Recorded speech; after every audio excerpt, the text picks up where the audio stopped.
एक बार की बात है। एक लड़का एक बुजुर्ग बाबा के पास जाता है और वो लड़का अपनी ज़िंदगी में बहुत परेशान था। घर की सारी जिम्मेदारियां उसी पर थीं और इसी वजह से वो अपने आप को भी ज़्यादा टाइम नहीं दे पाता था और बस दिन रात काम किया करता था।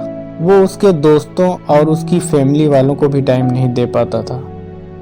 उसके जो दोस्त थे वो घूमने जाया करते थे लेकिन ये नहीं जा पाता था और इसी वजह से वो उसकी खुशी छिन सी गई थी। उसे भी नहीं पता था कि वो लास्ट टाइम कब दिल से खुश हुआ था, क्योंकि वो काम में बहुत उलझ सा गया था और उसकी मेंटल हेल्थ भी ख़राब हो रही थी। एक दिन वो एक बुजुर्ग बाबा के पास जाता है और उन्हें ये सारी बातें बताता है कि मैं बहुत परेशान रहने लगा हूँ, खुद को भी टाइम नहीं दे पा रहा हूँ और जब मैं खुद के लिए टाइम निकालने का सोचता हूँ तो मुझे अपनी जिम्मेदारियाँ याद आ जाती हैं। मैं पागल सा हो गया हूँ। अब आप ही मुझे कोई रास्ता बताइए। वो बुजुर्ग बाबा उस लड़के को कल नदी के पास आने के लिए बोलते हैं। ये लड़का जब कल नदी के पास जाता है तो देखता है कि वो बुजुर्ग बाबा पहले से ही उसका इंतजार कर रहे थे।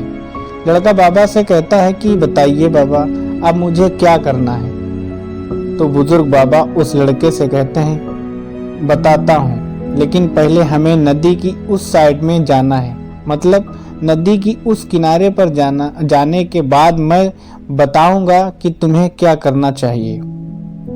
लड़के को उनकी बात समझ नहीं आई कि नदी के उस किनारे पर जाने के बाद ही क्यों बताना है, लेकिन फिर भी लड़के ने बाबा से कहा, चलिए फिर हम नदी पार करके नदी के उस किनारे पर चलते हैं। तभी बाबा ने उससे कहा, ऐसा नहीं है कि उसे किनारे पर तब जाएंगे जब इस नदी का पूरा पानी सूख जाएगा। जब इस नदी की ज़मीन देखनी शुरू हो जाएगी तब हम दोनों इस नदी में से चलते हुए नदी को पार करके उस साइड में जाएंगे।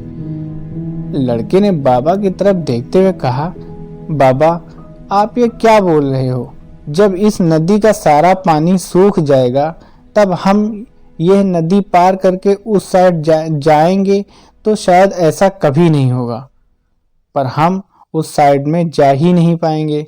ये बात बोलते हुए लड़का समझ गया कि बाबा उसे क्या कहना चाहते हैं। बाबा ने उसकी तरफ देखा और मुस्कुराते हुए कहा कि यही चीज मैं तुम्हें समझाना चाहता हूँ कि तुम भी जिंदगी में ऐसे ही सोच रहे हो कि जब मेरी सारी जिम्मेदारियां खत्म हो जाएंगी तब मैं अपनी जिंदगी में एंजॉय करूंगा, तब अपने आप को टाइम दूंगा, तब मैं मजे करूंगा।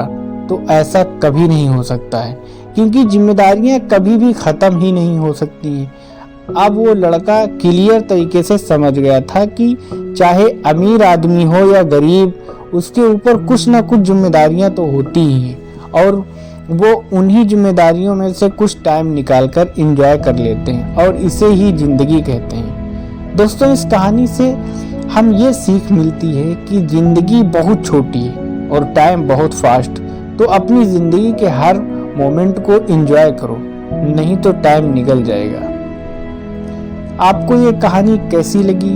उम्मीद है कि पसंद आई होगी। पसंद आए तो लाइक करना, कमेंट करना, हमारे चैनल पर नए हैं तो सब्सक्राइब करना, बेल आइकन को प्रेस कर देना ताकि आने वाली हर वीडियो आपको सबसे पहले मिल सके। मिलते हैं इससे अच्छी और कहानी में, तब तक के लिए गुड बाय।